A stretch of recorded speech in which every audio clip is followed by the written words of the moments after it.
Self-discipline comes from within. It's a desire.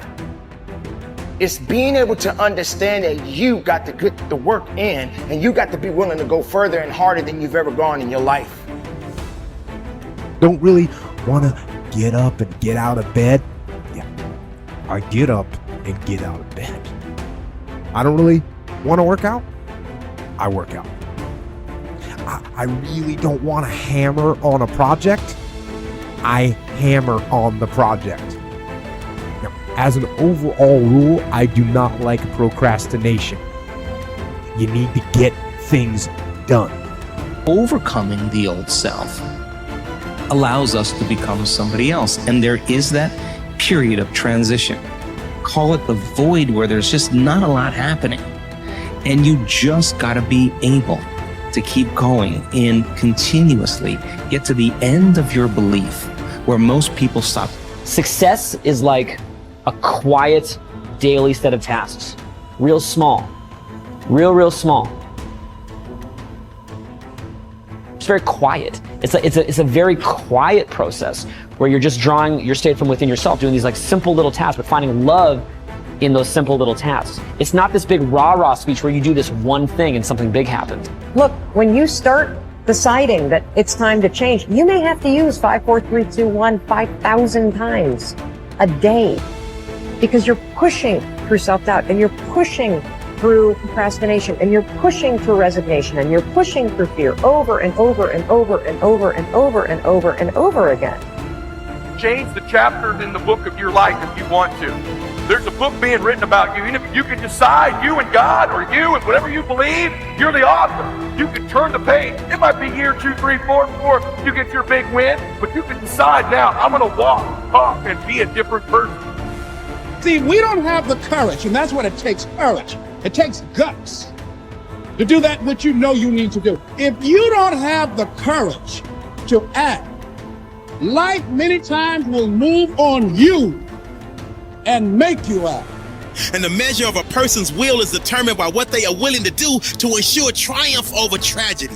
The measure of a person's will is determined by what they are willing to do to ensure success over failure. The benefit of discipline in my eyes has always been that through discipline, I get things done. All you have to do is know where you're going, and the answers will come to you. Forget the past mistakes, forget the failures, forget everything except what you're going to do now and do it. It's taken me my entire life to understand it's not necessary to know every single detail and to stop testing the waters and just dive in. We want to believe that there are shortcuts to success. We want to believe we can take a drug or we can do something that'll make it quick and easy. But the truth is, it takes grit. It takes persistence. So it's hard to understand what could happen to you in 10 years in a visceral gut way of what it means to have failed in life. And to me, failure in life is not having money. It's not realizing your potential. You're 60 years old and you said, I could have been this, and I never did it. That's like the worst thought I think anybody can have. And you don't think about it in the moment because your life is okay, but you've got to wake up and understand that there's an urgency here. And that if you're not practicing something now, if you're not aware, if you don't have a path towards something better, you're rotting on the vine, and the day of reckoning will come at some point, and it will be painful. You're not going to feel it suddenly, it'll be slow, but it'll come and it won't be good. You will not find toughness in a comfortable environment. Those of you who are listening to this, whoever hear this, you will not find it. I was trying to look for it everywhere. The only way you find it is to drown yourself in a position where you're just out of sorts, where you can't swim and you're drowning. Where you're drowning. You're drowning in life. And you say, you know what, man? I'm gonna figure out how to backstroke something.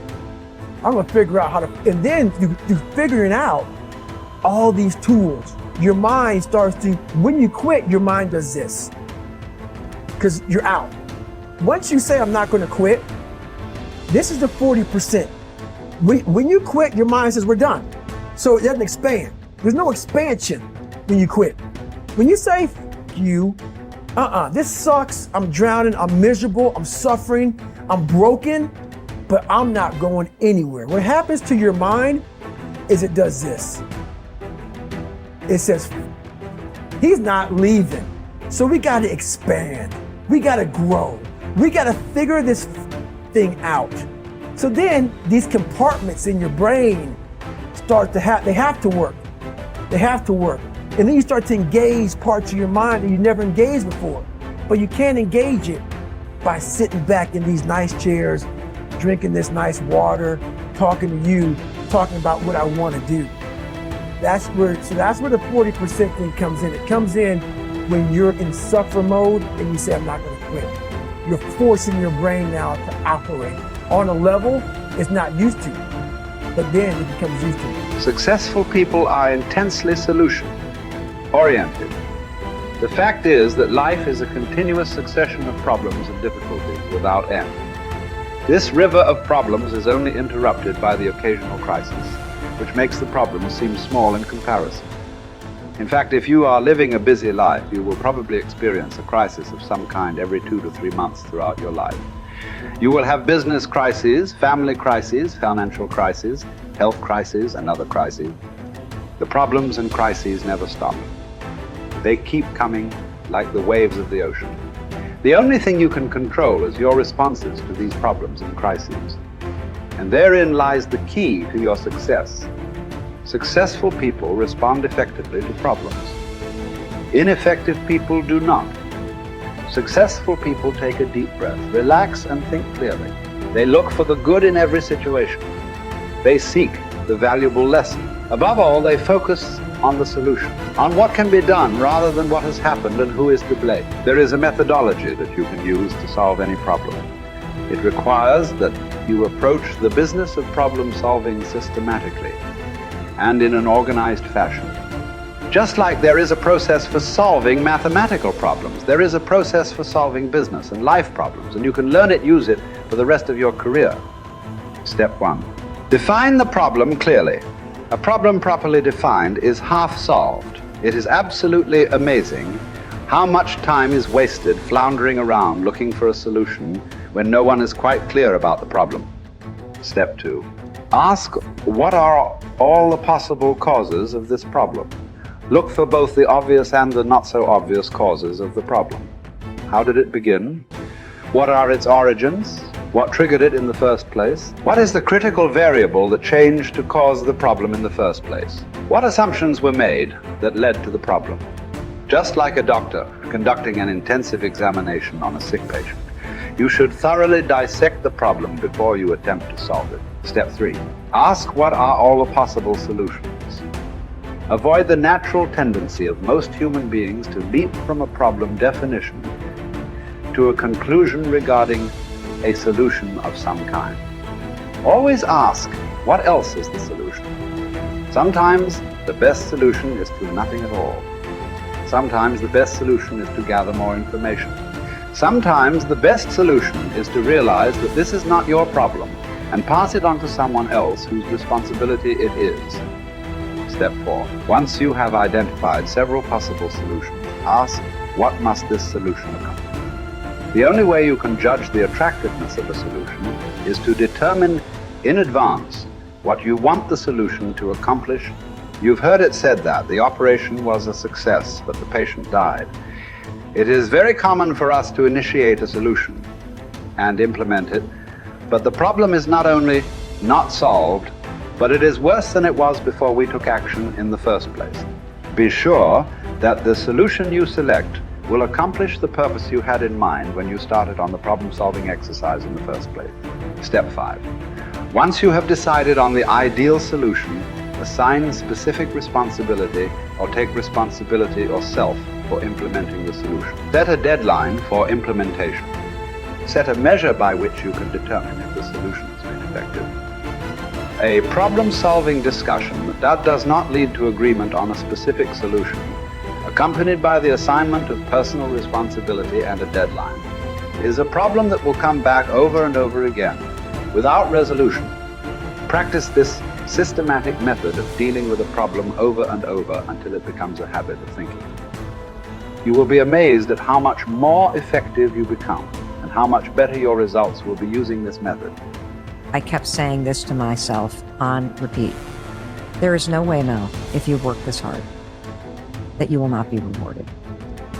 You have to believe that this moment is preparing you for something amazing that hasn't happened yet. Keep going. You have to believe that this moment is preparing you for something amazing that hasn't happened yet. Keep going.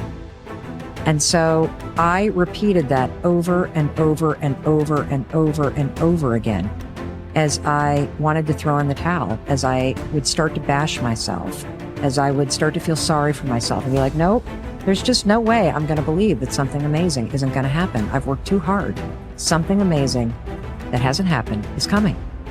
And when you get yourself into that mindset, it creates a sense of resilience and momentum and resolve that you need in order to keep going when the shit hits the fan or when you feel disappointed or when life is beating you down. And that was the other gift of that moment, is developing a little tool to flip my mindset when I wanted to start to feel sorry for myself.